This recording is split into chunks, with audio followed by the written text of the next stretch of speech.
Hi viewers, நான் உங்கள் ஐஸ்வர்யா பேசுகிறேன். இந்த வாரம் நான் உங்களுக்காக சூஸ் பண்ணியிருக்க சாங் மாதா உன் கோவிலில்.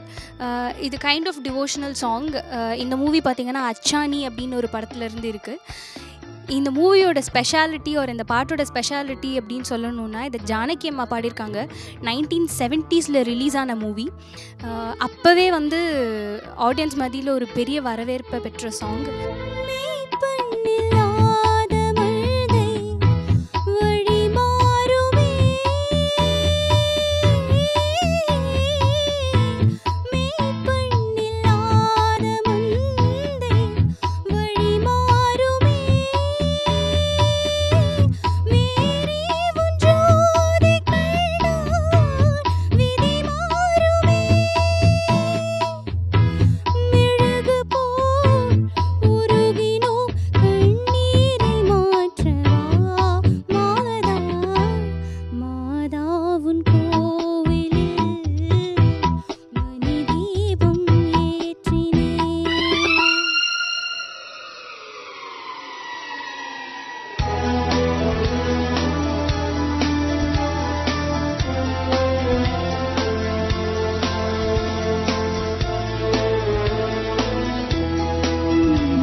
இந்த சாங் வந்து இன்னும் நிலைச்சிருக்கு மக்கள் மத்தியில் அப்படின்னா, அது கண்டிப்பாக ராஜா சாரோட இசை ப்ளஸ் ஜானகி அம்மாவோட வாய்ஸ்னால தான் நான் சொல்லுவேன்.